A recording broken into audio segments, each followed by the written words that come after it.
Study IQ IAS, अब तैयारी हुई affordable. A stitch in time saves night.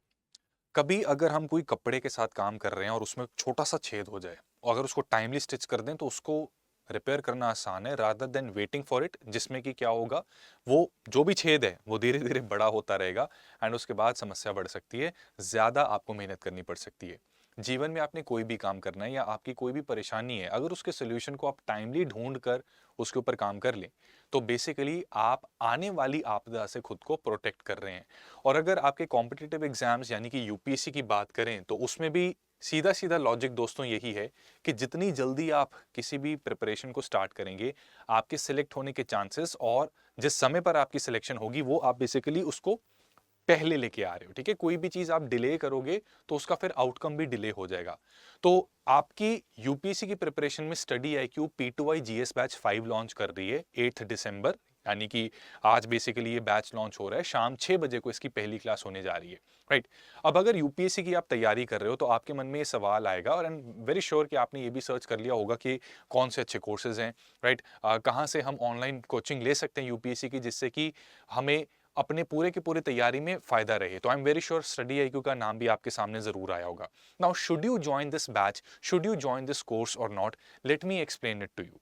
देखो, यूपीएससी की प्रिपरेशन में कुछ एसेंशियल्स होते हैं and we have to basically the utility of any course using these essentials. ठीक है, तो यूपीएससी में सबसे ज्यादा क्या जरूरी है? जरूरी ये है कि आप इस एग्जाम की डिमांड को समझे। डिमांड पता लगती है सिलेबस और प्रीवियस ईयर क्वेश्चन से, और ये एग्जाम अपने आप में इतना बड़ा और कॉम्प्लिकेटेड है कि पूरे के पूरे सिलेबस को कंप्लीट करना इतना बड़ा चैलेंज हो जाता है कि कई बार हम इस एग्जाम की डिमांड को भूलकर केवल पढ़ते रहते हैं चीजों को। लेकिन उससे होता क्या है कि it is not useful for an exam, because किसी ने आपको, देखो, पेपर में ये नहीं पूछना कि कितनी किताबें पढ़ी, कितने घंटे आप पढ़ते थे। आपको आपकी आंसर सॉल्विंग कैपेबिलिटी पर जज किया जाएगा।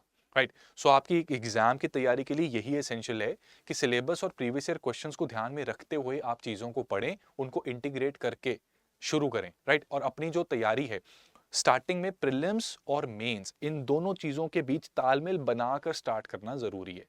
तो स्टडी IQ का ये जो P2I कोर्स है ये इसी चीज के ऊपर प्रेमाइज्ड है, इसी चीज पर आधारित है।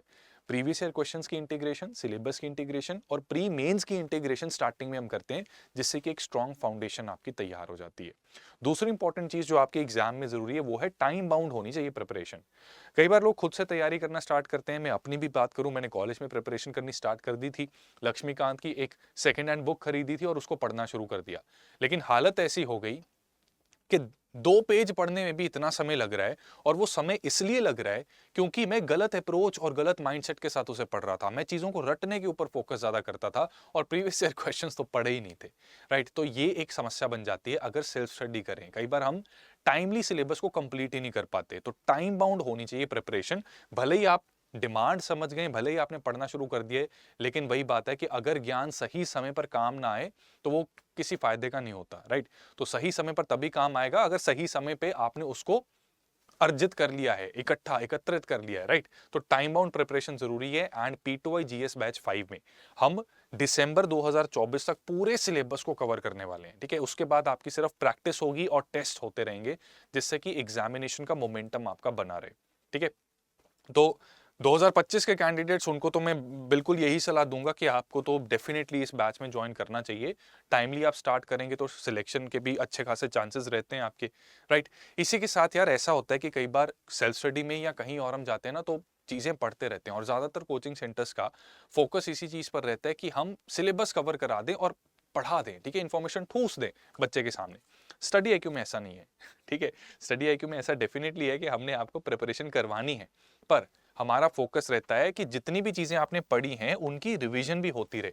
तो डेली प्लान्स रहते हैं, वीकली प्लान्स रहते हैं रिवीजन के। डेली बेसिस पे एक मेंस का आंसर आपको मिलता है जिसको आप सबमिट करते हैं अपने पोर्टल पर, उसकी इवैल्यूएशन होती है, उस पर फीडबैक मिलता है, कहां पर इंप्रूव किया जा सकता है और क्या चीजें ऐड हो सकती हैं। और वीकली जो MCQs का टेस्ट होता है उसमें करंट अफेयर्स के साथ साथ स्टैटिक पर भी सवाल आते हैं, और दोनों को इंटीग्रेट करके कैसे सवाल आ सकते हैं इसकी भी नॉलेज आपको डे 1 से मिल जाती है। ठीक है, तो ये integrated preparation, integrated revision, daily weekly plans और टाइम बाउंड तरीके से पूरा की पूरी मैनेजमेंट, ये काफी एक इंपॉर्टेंट फीचर है P2I का। इसी के साथ देखो, मैंने जैसा आपको कहा कि दिसंबर 2024 तक आपका पूरा सिलेबस कंप्लीट हो जाएगा, जिसका मतलब ये है कि आपकी फाउंडेशन पूरी से तैयार हो जाएगी। एथिक्स कंप्लीट, एसए कंप्लीट, सब कुछ कंप्लीट हो जाएगा। लेकिन चैलेंज आता है कि प्री के लिए अब रिवीजन हमें करनी है।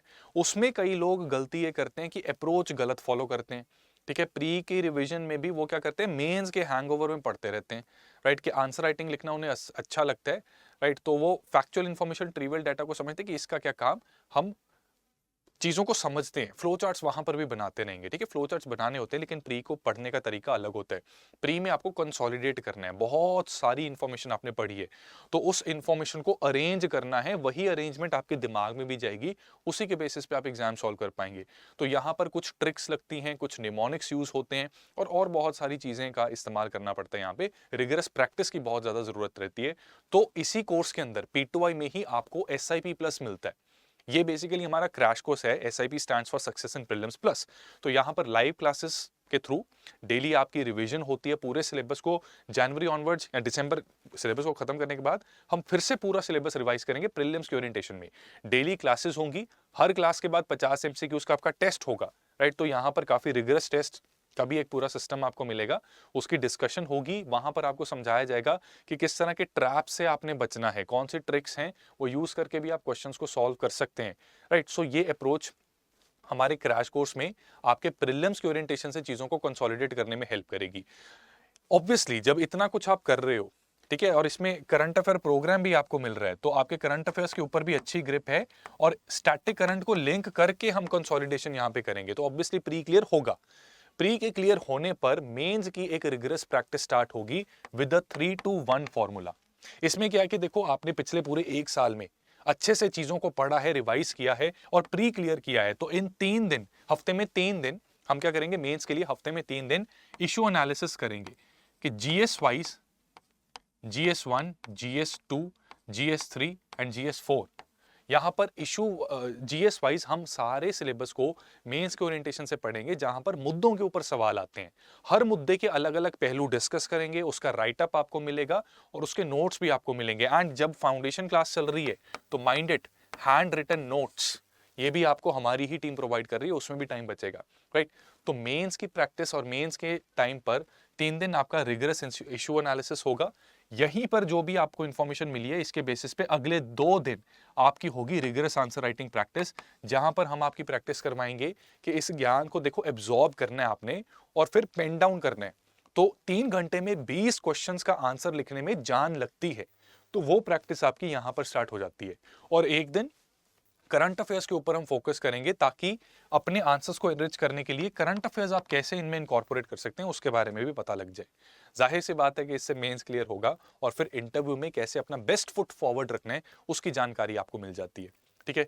हमारे साथ selected and retired bureaucrats associated है। For example Anil Swarup sir, ये हमारे इंडिया के फॉर्मर कोल सेक्रेटरी रह चुके हैं, और इन्होंने कोल सेक्रेटरी का जो पोस्ट थी, कोल डिपार्टमेंट का कमान एक ऐसे समय पर उठाया जहां पर बहुत दिक्कतें आ रही थी कोल सेक्टर को, ठीक है, and he revolutionise this, right. So he is quite an experience bureaucrat, right, retired हैं, एंड इनकी छत्रो छाया में आप इंटरव्यू की भी गाइडेंस आपको मिलेगी।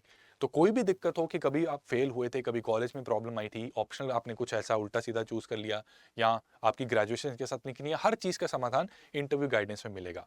So basically P2I GS batch 5 is an all in one course. आप देख सकते हैं कि सारी जो यूपीएससी की जर्नी में किसी भी चीज की आपको जरूरत अगर है, तो वो इस बैच में आपको मिल जाती है। और क्योंकि ये बैच आप टाइमली स्टार्ट करते हैं, so that is the reason कि आप इसको टाइमली कंप्लीट करेंगे। एंड क्योंकि आप इसको टाइमली कंप्लीट करेंगे, आपके पास एक स्पेस होगी, उस स्पेस में you will be able to revise multiple times. कोई ये नहीं पूछता एग्जाम में कि कितने घंटे पढ़ते थे, कितनी तैयारी करते थे, कितने एमसीक्यू सॉल्व किए या नहीं किए। आपको जज किया जाता है आपकी आंसर सॉल्विंग कैपेबिलिटी के बेसिस पे, और आंसर तभी सॉल्व होता है, चाहे प्री हो या मेंस हो, तभी सॉल्व होता है जब आपके दिमाग में इंफॉर्मेशन ना केवल मौजूद हो बल्कि उसको रिकॉल भी कर पाए। और उसके लिए सही समय पर स्टार्ट करोगे, सही टाइम पे कंप्लीट करोगे, रिविजन की स्पेस मिलती है, और उस रिविजन से आप काफी ज्यादा डिफरेंस क्रिएट कर सकते हैं। सो हमारा ये बैच आप जानते हैं स्टार्ट होने जा रहा है। एंड वन मोर थिंग यहाँ पर ना सबसे इंपॉर्टेंट चीज़ एक मेंटरशिप भी मिल रही है, ठीक है, इसको भी मैं भूल ना जाऊँ, ये भी बताना ज़रूरी है। देखो तैयारी के दौरान कोई ना कोई चैलेंज आ सकते हैं कि आपने शुरू कर दिया, एक प्रॉब्लम आ गई कि मेरा कुछ एग्जाम स्टार्ट हो गया, मैं वर्किंग प्रोफेशनल हूँ, ठीक है, मेरा टाइम मैनेज नहीं हो रहा, तो ये मेंटोर्स, ये वो सारथी हैं जो आपकी प्रिपरेशन में हमेशा साथ रहेंगे। इनका कॉन्टैक्ट नंबर आपके साथ शेयर किया जाएगा, इनसे बात करके आप सारी रेजोल्यूशंस कर सकते हैं, ठीक है। तो ऐसा नहीं है कि अगर आप ऑनलाइन एजुकेशन या ऑनलाइन कोचिंग ले रहे हैं तो आपके साथ कुछ है नहीं, यू आर फ्लाइंग ब्लाइंड, ऐसा नहीं है। These mentors are always there with you. और क्योंकि ये पर्सनलाइज मेंटरशिप फीचर है इस कोर्स का, तो आपकी सिचुएशन के हिसाब से what is best for you वो डिसाइड किया जाएगा। ये नहीं कि एक जनरल अप्रोच बता दी, वैसा नहीं, ठीक है। इंडिविजुअल अटेंशन इस मेंटरशिप फीचर से आपको इंडिविजुअल अटेंशन भी दी जाएगी, right. So this batch is starting on 8 December, right, और 6 बजे क्लास है, तो जल्दी तैयार हो जाओ। और जिसने अभी तक एनरोल नहीं किया, डिस्क्रिप्शन में लिंक है, you can enroll and you can use the code CS Live to enroll in this batch. So basically अगर आपको एनरोल करना है तो स्टडी IQ की वेबसाइट पर जब आप जाओगे, ठीक है, so you have to go to P2I Live English batches, ठीक है, यहाँ पर you can find this course है, राइट। यहाँ पर आप बाय नाउ पर क्लिक करेंगे तो 37,000 का आप कोर्स यहाँ पर देख सकते हैं। बाय नाउ पर क्लिक किया, आप ऑफर लगाएंगे and here you can apply any code, ठीक है, अपने फेवरेट फैकल्टी का, आप जानते हैं कई सारे फैकल्टीज हैं तो उनका कोड लगा सकते हैं। फॉर एग्जाम्पल CSLIVE, इसको आप अप्लाई करोगे तो 12,000 का आपको डिस्काउंट मिल जाएगा, ठीक है। तो 24,999 ये डिस्काउंट, इसको आप अवेल कर सकते हैं। So you can use this code CS Live, right, and we will see you soon in the classes. And day 1 की पहली क्लास प्लीज अटेंड कर लेना। अच्छा हाँ, ये लाइव रिकॉर्डेड क्लास भी आपको मिल जाएगी इसकी, right, you can watch it n number of times, but first class attend करनी जरूरी है so that you don't feel out of place when the actual studies start. पहला लेक्चर जब शुरू होता है तो आउट ऑफ प्लेस नहीं फील करना। तो पहली क्लास में हम बहुत सारी चीजें बताते हैं आपको, right, so do connect with that और टाइमली एनरोल करके क्लास में ज्वाइन जरूर करना। That's all, and I will see you in the classes. Thank you so much. Study IQ IAS, अब तैयारी हुई अफोर्डेबल।